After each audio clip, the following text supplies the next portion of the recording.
بسم اللہ الرحمن الرحیم۔ دو حصے ہماری زندگی کے ہیں آخرت میں، لیکن آخرت کا آخری فیصلہ کہ جہنمی ہے جنتی ہے بعد میں ہوگا۔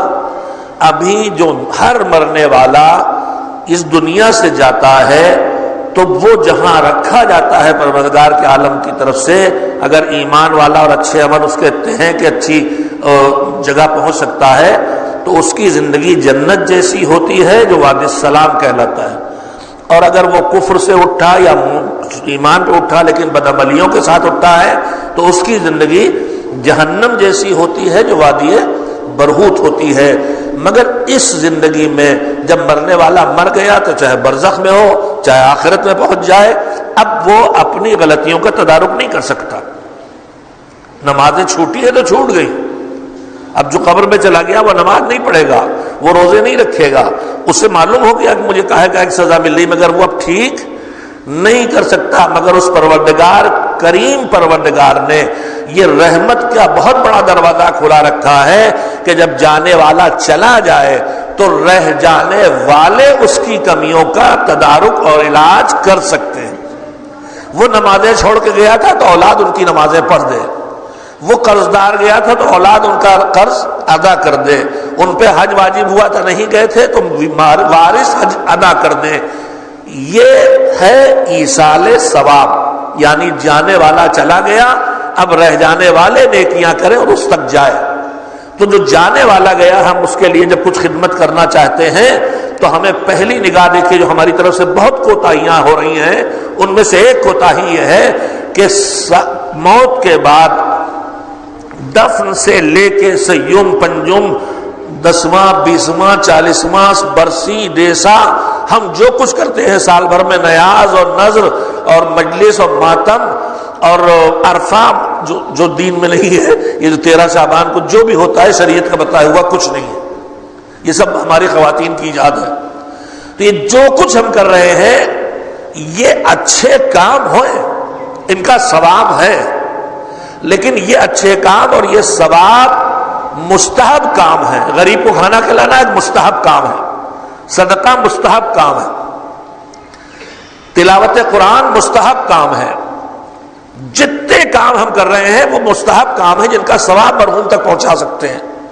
لیکن اللہ یہ کہتا ہے، شریعت یہ کہتی ہے کہ پہلے سب سے تمہاری ڈیوٹی ہے کہ رہ جانے والے جانے والوں کے واجبات کو دیکھیں۔ ہم کرتے کیا ہیں؟ حکم شریعت یہ ہے کہ اگر کوئی ان پر جائے اور اس کے ذمے کچھ قرض ہو لوگوں کا، زکوٰۃ نہ دی ہو، خمس نہ نکالا ہو، مالی واجبات ہو، تو جو بچے اولاد بیٹی بیٹیاں وارث جو بھی ہیں ان کے لیے میراث جو اس نے چھوڑی ہے، گھر جائیداد دکان پیسہ جو بھی تھوڑا بہت چھوڑا ہے، اس کو وہ اپنے استعمال میں نہیں لا سکتے جب تک کہ پہلے ان مالی واجبات کو ادا نہ کر دیں۔ مالک اتنی جلدی کیسے ادا کرے، ہمارا ہاتھ خالی ہے اور گھر کیسے، گھر میں اسی گھر میں رہنا ہے، کہا ٹھیک ادا نہیں کر سکتے ہو تو وارث پکا ارادہ کریں کہ جلد از جلد ان مالی واجبات کو ادا کر دیں گے۔ تو ایک طرف تو حکم یہ ہے کہ جائے تو پہلے اس کے مالی واجبات ادا کرو، پھر اس کے بدنی واجبات، بدن سے تعلق رکھنا ہے، جیسے نماز نہیں چھوٹی ہیں، کچھ چھوٹی ہیں، کچھ روزے چھوٹے ہیں، نہیں رکھتے تھے خدا نخواستہ تو سب قضا کرو۔ یہ ہے پہلا حکم۔ ہمارے یہاں کیا ہو رہا ہے کہ ہم ان واجبات کی طرف تو متوجہ نہیں ہوتے۔ جو ہمارے سماج میں طریقے رائج ہو گئے ہیں، فاتحہ اور نذر اور نیاز اور مجلس اور تلاوت اور صدقہ وہ کرتے ہیں۔ میں اس میں آپ کے شعور کے سہارے ایک بات کہنا چاہتا ہوں، ایک توجہ فرمائیں اور توجہ کے لیے ایک صلوات بھیجیں محمد علیہ وسلم۔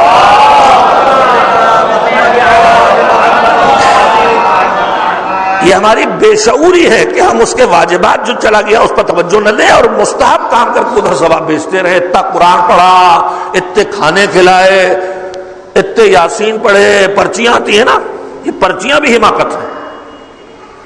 روک کے گیا تھا فاتحہ اور رکی دیکھیے انہوں نے ان کے لیے 5 قرآن پڑھے گئے اور 50 یاسین پڑھے گئے اور پتے رحمان پڑھے گئے، یہ بھی حماقت ہے، میں لفظ کہہ رہا ہوں حماقت ہے۔ مذہب کہتا ہے نیکی کرو چھپاؤ، اعلان نہ کرو، یہ پڑھے گئے جو آپ بھیج رہے ہیں پرچی، کیا مولوی صاحب بتائیں دنیا کو تو پتا چلے گا، لوگوں کو نہیں پتا چلنا ہے۔ جس کے لیے پڑھے گئے تھے اس تک جانا تھا کہ اللہ کی بارگاہ سے قبول ہو، تو جیسے ہی پڑھے گئے کریم نے وہاں پہنچا دیا آپ کے ارادے پر۔ یہ نہیں ہے کہ آپ نے پڑھ کے رکھا ابھی ثواب رکا ہے اب مولوی صاحب دوہرائیں گے تو الاٹ ہوگا، یہاں کوئی الاٹمنٹ نہیں۔ جیسی آپ بیٹھے تلاوت کرنے، ابھی تلاوت ہوئی، جتنی دیر تلاوت ہوئی ثواب گیا، اب یہ نہیں کہ بعد میں پرچی پہ لکھ کے جائے کہ اتنا پڑھا گیا۔ تو حماقت کے علاوہ کیا ہے؟ جو ہم نے کیا وہ جا چکا، اگر نیت اچھی تھی، اور اگر پڑھا اسی لیے تھا کہ بتا سکے کہ ہم نے آپ کے مروب کے لیے 5 پارے پڑھے ہیں، تو بتانے کے لیے پڑھا تھا، تو پھر یہی اٹک گیا، وہاں گئے ہی نہیں۔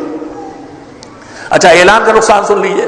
روایت کہتی ہے کہ کوئی آدمی کوئی نیکی کرتا ہے تو کم سے کم اسے 10 گنا ثواب ملتا ہے۔ ایک چھوٹا سا کام کیا 10 ثواب ملے۔ اب یہ پہنچ گئے کہیں بتانے آج چندہ ہو رہا، میں نے 100 روپے چندہ دیا شب بیداری کے لیے، مالک کہتا ہے اس کے 10 کو 3 سے بدل دو۔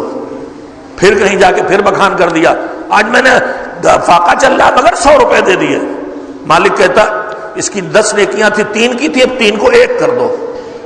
پھر کسی جگہ کہیں جا کے پھر دوہرائی اپنی نیکی، تو مالک کہتا ہے کہ اب اس کی نیکی سے نام عمل سے نیکی ختم کر دو۔ اس نے مجھ سے پانے کے لیے کیا ہی نہیں ہے، اس نے تو نام کمانے کے لیے کیا ہے، تو جس کے لیے کیا وہ لوگوں سے لے رہا، واہ لے رہا۔ اگر میں شاعر ہوں اور میں شعر کہوں اور اس لیے کہ آپ واہ واہ کریں، اگر میں خطیب ہوں اور میں کوئی نقطہ پڑھوں اور اس لیے کہ آپ واہ واہ کریں، تو مجھے ادھر سے کچھ نہیں ملے گا، اس لیے کہ میں نے اس کے لیے کیا ہی نہیں ہے، میں نے تو آپ کی واہ واہ کے لیے کیا ہے، تو آپ کی واہ واہ مجھے مل رہی ہے۔ اسی طرح سے دنیا کا کوئی کام اگر دوسروں کو بتانے اور جتانے کے لیے نیکیاں کرتا ہے تو اس کی ویلو گھٹتی چلی جاتی ہے۔ نیکی کرو اور چھپاؤ تاکہ خالص نیکی اللہ تک پہنچتی رہے۔ لہذا فاتحوں میں پرچی بھیجنے کی ضرورت نہیں۔ اچھا ایک بات اور بتا دیں، جیسے ہم نے کہا فاتحہ تو کوئی نہ کوئی غلام حسین بن غلام عباس ولدیت کے ساتھ نام بتائے گا، جیسے کوئی عدالت میں کھڑا ہو نام پکار رہا مجرم کا۔ ارے بھیا، جس کے لیے تم کر رہے ہو، تم جس کے لیے سوچ رہے ہو کہ میری یہ تلاوت فلاں کے لیے، اللہ تمہارے دلوں کا حال جانتا ہے، تمہیں نام معلوم ہو نہ معلوم ہو، اسے پتا ہے کہ کس کے لیے کر رہے ہو۔ حتیٰ کہ پیش نماز میں آپ کہیں پہنچے، جماعت کھڑی، آپ بھی شامل ہو گئے، اب وہاں آپ کو کچھ نہیں پتا کون نماز پڑھا رہا ہے، تو آپ یہی تو نیت کریں گے کہ بھائی جس کے پیچھے سب لوگ نماز پڑھ رہے ہیں اسی کے پیچھے میں بھی پڑھو۔ تو یہ جو نام فاتحہ کا نام لیتے ہی فلاں ولد فلاں، ارے صاحب ولدیت بتائی جا رہی ہے، کہیں اللہ میاں چوک نہ جائیں۔ اگر خالی غلام حسین کہیں تو اس والے غلام حسین کو چلا جائے اور ہم اس والے غلام حسین کو بھیج رہے تھے۔ یہ سب ہماری معرفت کی کمی، اللہ کو نہ پہچاننے کی کا نتیجہ، دین کو نہ سمجھنے کا نتیجہ ہے۔ اچھی لگی ہو بات چاہے بری، ایک صلوات تو بھیج دیا کیجیے۔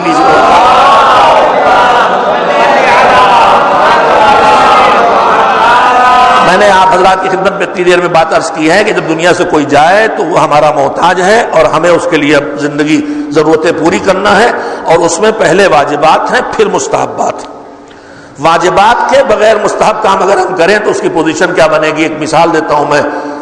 میں نکلا ہوا تھا، پتہ چلا میرا فلاں بھائی دوست بہت بری طرح سے بیمار ہے، تڑپ رہا، اس کے گھر میں گاڑی نہیں ہے، میں جلدی سے چل کے اسے ڈاکٹر کے ہاں لے جانا ہے۔ میں گزرتے ادریس کی طرف سے گزرا، ارے میں نے کہا میرے اس دوست کو ادریس کی بریانی بہت پسند ہے، ادریس کی بریانی کی انہیں خبر مل جاتی تھی تو یہ 40واں میں شرکت کے لیے حاضر ہو جاتے تھے، چاہے جتنی دور سے آنا پڑے۔ میں نے کہا جلدی سے ادریس کی بریانی لے لے، لے تیرے لیے ادریس کی بریانی لایا۔ تو کہے گا بھیا اتنا درد سے تڑپ رہا ہوں، پہلے مجھے چل کے ڈاکٹر کو دکھاؤ، دوا دلواؤ، درد ختم ہو تو بریانی کھاؤں۔ نہیں، آپ نے شاید توجہ نہیں دی۔